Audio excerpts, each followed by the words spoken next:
નમસ્કાર દર્શક મિત્રો, આપ જોઈ રહ્યા છો લોકમૈત્રી ન્યૂઝ. હું છું એન્કર અર્પિતા પટેલ. હવે જોઈએ અગત્યના સમાચાર.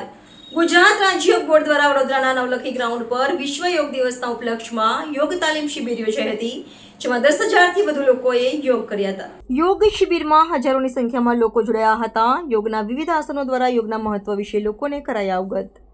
ગુજરાત રાજ્ય યોગ બોર્ડ દ્વારા વડોદરા શહેરના રાજમહેલ રોડ પર આવેલા નવલખી ગ્રાઉન્ડ પર સ્વસ્થ ગુજરાત મેદસ્વીતા મુક્ત ગુજરાત અભિયાન અંતર્ગત વિશાળ યોગ તાલીમ શિબિર યોજાઈ હતી, જેમાં 10,000થી વધુ લોકોએ હાજરી આપીને યોગ કર્યા હતા. એમાં 5 વર્ષની બાળકીથી લઈને 92 વર્ષના દાદીએ યોગ કરી યુવાનોને યોગ કરવા માટે પ્રેરણા આપી હતી. આ યોગ શિબિરમાં આંતરરાષ્ટ્રીય યોગ દિવસની તૈયારી તરીકે પ્રોટોકોલ તાલીમ આપવામાં આવી હતી. યોગ સેવક શિષપાલ રાજપૂત અને યોગ બોર્ડના સભ્યો દ્વારા શારીરિક તંદુરસ્તી, માનસિક શાંતિ અને આંતરિક ઉર્જા પ્રાપ્ત કરવા માટે યોગ અને પ્રાણાયામના મહત્વ પર ભાર મૂકવામાં આવ્યો હતો. યોગના માધ્યમથી ફેટ ટુ ફિટ થવાની દિશા તરફ જવા માટેનું આહ્વાન કરવામાં આવ્યું હતું. આ ઉપરાંત જીવનશૈલીમાં યોગને સામેલ કરીને ડાયાબિટીસ, હાઈ બ્લડ પ્રેશર અને ઘૂંટણના દુખાવા જેવી બીમારીઓથી બચવા દરેક વ્યક્તિને વધુમાં વધુ લોકો સુધી યોગની અસરકારકતા પહોંચાડવાનો સંપર્ક લેવડાવવામાં આવ્યો હતો અને સ્વદેશી વસ્તુઓ ખરીદવા માટે પણ લોકોએ પ્રતિજ્ઞા લીધી હતી. Bureau report, Lokmaitri news, Vadodara.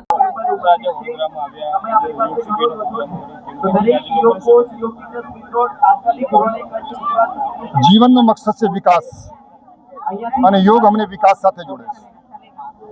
અને લોકો એવું માને છે કે માત્ર ધન અને પદ વિકાસ છે, પણ પૂર્ણ વિકાસ, પૂર્ણ સફળતા પ્રાપ્ત કરવી હોય તો સ્વાસ્થ્યના સાથે આર્થિક સંપન્નતા, પારિવારિક પ્રસન્નતા, સમાજમાં પ્રતિષ્ઠા અને ગુરુ અને ભગવાનમાં નિષ્ઠા હોવી જોઈએ.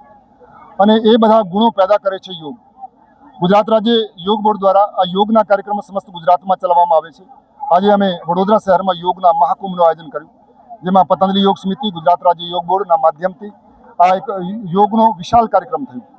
અને યોગ અમને શારીરિક, માનસિક અને આધ્યાત્મિક સ્વાસ્થ્ય આપે છે. એવા કાર્યક્રમો અમે ગુજરાતમાં બધા જિલ્લાઓમાં કરવાના છે.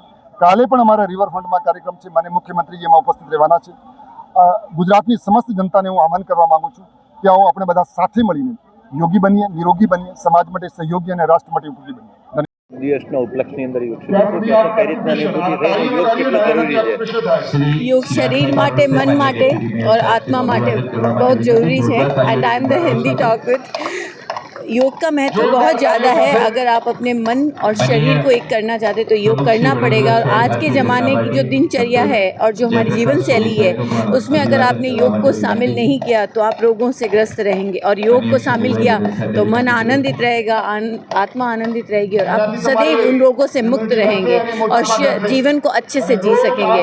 तो योग की महत्वता बहुत है और आपको उसका आनंद लेना चाहिए. एक बार आप उसे अपने जीवन में लें, आप मानेंगे कि आपके जो पैसे हैं उसको आनंद के लिए यूज़ करेंगे, ना कि दवाइयों के लिए. क्या चाहते हो आप? योग कितने टाइम करना चाहिए? कितने मिनट? 45 मिनट्स तो योग करना ही चाहिए, क्योंकि योग में 3 तरह की मतलब प्रक्रिया होती है. पहले सूक्ष्म व्यायाम होता है, 10 मिनट वो करें हैं.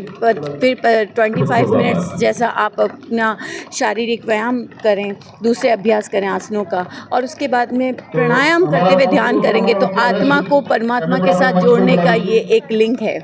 बहुत ही सिंपल तरीके से वो कहते हैं ना, आत्मा को परमात्मा से जोड़ने के लिए क्या करना चाहिए, तो योग से सरल कोई चीज़ नहीं है. तो आप सभी से निवेदन है, बड़ौदा और गुजरात के सभी निवासियों से मेरी निवेदन है कि आप जरूर योग करें, हर दिन योग करें और फिर मौज करें.